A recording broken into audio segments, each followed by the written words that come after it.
talaga pong naglalaro po ako, nagkakasino po.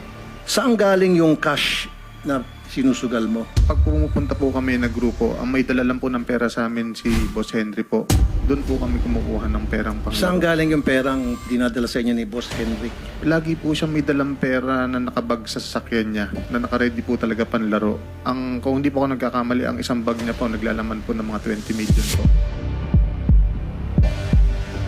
Ilang beses sa isang linggo kayo nagsusugal? Ang usual po mga 2-3 times a week po. Pero alam mo na galing sa kickback yon. Alam ko pong may nakukuha po sa kickback, pero yun po kung yung pera po na niya na sasakyan, hindi ko po masabi kung doon po galing, Your Honor. Kasi meron kang 36 bank accounts na freeze ng AMLAC ngayon. At meron yan 190 deposits totaling to 597 million. And yet ang sweldo mo is 56,000 lamang kada buwan.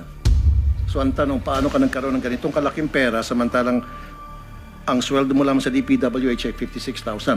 Ito pa, ang mga nag-deposit sa accounts mo, mother mo nagde-deposit sa'yo, misis mo, pati ex-wife mo nagde-deposit. Mayaman ba ex-wife mo para mag-deposit sa'yo ng milyones? Wala po kung ganyan talaga kalaking pera sa bangko, Your Honor. Itong information na ito galing sa AMLAC to eh. So ibig sabihin, mali ang AMLAC, ikaw ang tama.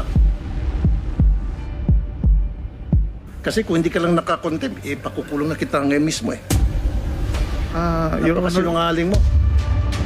Labas-pasok nga na deposits ang pinag-uusapan natin. Sabi mo, there's no such thing as the 597 million. Ito nga po yung sinasabing labas-pasok na pera which total to the 597 million. posible po yan, Your Honor. Ngayon inaamin mo na.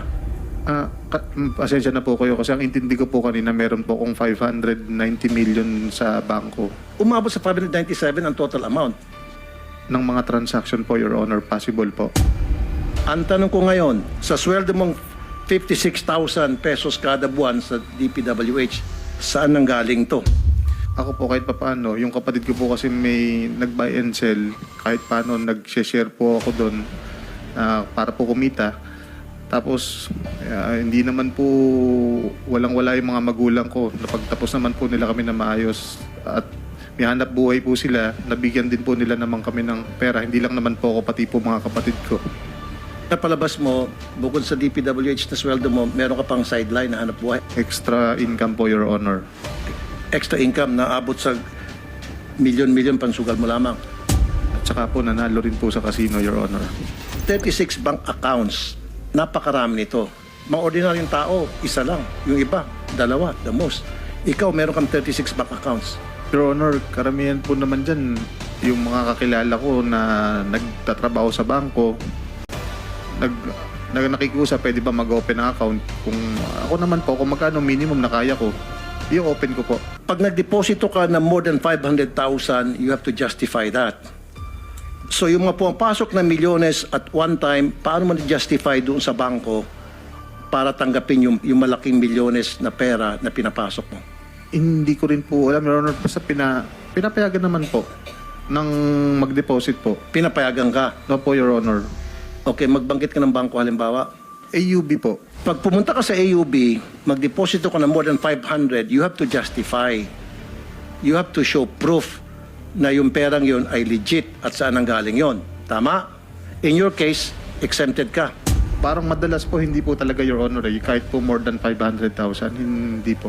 Magkano pinakamalaking dinepositong pera? Parang 10 million po. Hindi ka man lang hiningian ng pruweba ng bangko kung na yung perang yun ay legit at saan ang galing? Ay, yan po na hiningan po ako nun. So anong pinakita mong pruweba? Resibo po nung pagkakagawa ng warehouse po.